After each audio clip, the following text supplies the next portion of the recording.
family is heartbroken, devastated, and outraged, and confused, and bewildered, just like all of us, as to what did Kentucky Attorney General Daniel Cameron present to the grand jury. Well, Carole Boyce-Davies joins me now from Ithaca in New York. She's a professor of Africana Studies and English at Cornell University. Carole, thanks so much for joining us. Were you, like the Taylor's lawyer, shocked by the jury's decision, or did you fear this ruling? Not shocked at all, not shocked. And sadly, you know, we should be shocked, right? Each time there's another version of this, but you begin to feel a certain kind of feeling that this is a continuing problem that will not change until fundamental changes take place within the system. And it brings people like us back to thinking about the way in which Black rights are fundamentally not considered in the same plane as rights of European Americans or white rights. Going all the way back to the Dred Scott decision, which said in 1857 that a Black man, they were talking about Black men, but of course extends to women now, a Black man has no rights that a white man is bound to respect. And that's fundamentally enshrined in U.S. popular culture, I think, in U.S. police culture, in U.S. political culture, in spite of the fact that over the years we've had so many changes and attempts to challenge and bring the full range of Black rights into recognition or into our full participation.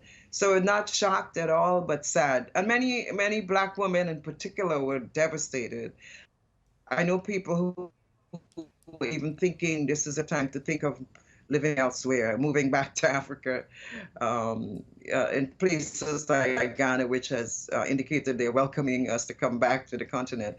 But essentially, it's a devastation, it's a sadness, it's a depression, it's a feeling that Black people, Black women are not valued at all in the state.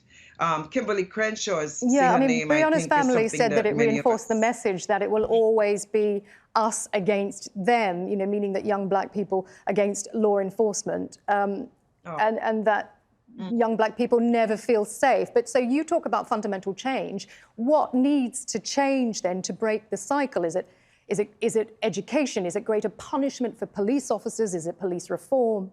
What needs to change? All of the above. I mean, we've talked about this, right, before.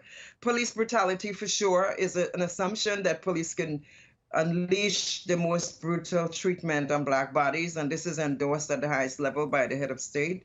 Actually, after this Attorney General read the statement indicating the disposition of the case, the president reinforced it. So there's a sense that in which policing is seen as the logical way in which Black bodies can be treated. Black bodies have no value. Again, back to that logic that Black people have no rights. So here's Breonna Taylor, right?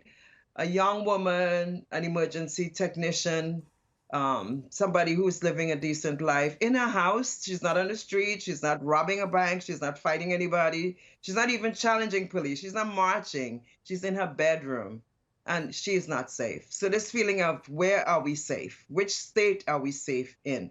Which aspect of our house then can we feel totally protected in, when home is supposed to be that place where you feel totally safe? So you're in bed sleeping and this can happen. This is what we want people to understand.